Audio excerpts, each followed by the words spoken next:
Hi, I'm Jillian from the Center for Academic Communication, and this is Clear, Concise Writing.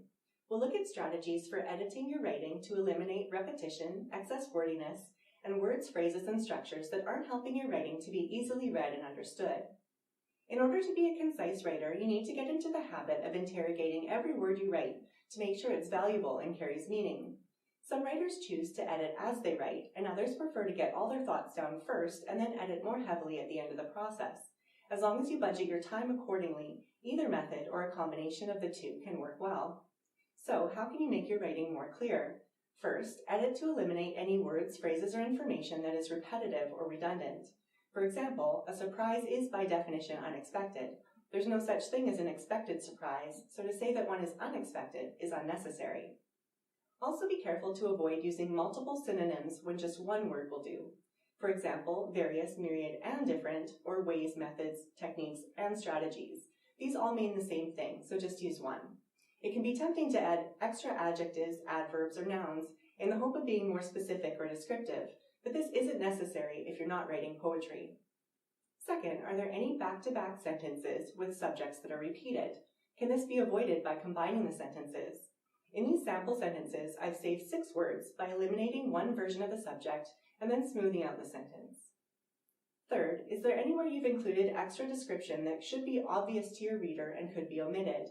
Do not define terms that an educated reader would already be familiar with, and avoid using the word obviously to introduce content, as this gives the impression that you think your readers are unintelligent and you're talking down to them. Academic writing should illuminate and inform, not state the obvious. Next, you can also sometimes reorganize a sentence to eliminate a relative clause or a prepositional phrase that is overly wordy. Instead of using the 19 words in this example, could you revise to use adjectives or other wording instead? See, I've removed a relative clause, that was conducted, and 2 prepositional phrases, of the cats and in the area, reducing the total word count by over half without losing any of the original meaning. There are also some phrases and words that we've grown accustomed to seeing in different types of writing or to using when we talk that don't add any value to academic writing. Try to steer clear of extra qualifying or intensifying words like really, totally, very, and so.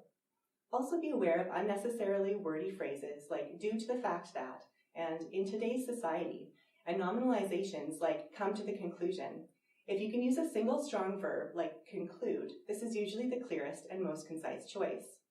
Finally, there are a few grammatical structures that can make your writing more verbose than it needs to be. Look for passive voice sentences that use the verb to be with a past participle. Can you change any of these to the active voice? Also, try not to begin sentences with empty or dummy subjects like it is, this is, and so on, whenever possible. Occasionally they're necessary, but more often than not, they can be revised or removed. If you need a more thorough review of voice or empty subjects, check out our resources on active and passive voice and strong sentences. Okay, that concludes Clear, Concise Writing. We've looked at strategies for eliminating overly complicated and awkward structures and excess wordiness. Writing concisely will help you to express your ideas with impact and precision. Thanks for watching. To learn more tips and tricks to help improve your academic communication skills, visit the University of Victoria Center for Academic Communication website for workshops and other resources. You can also book an appointment with one of our tutors by clicking the link in the description below. Good luck, and see you soon!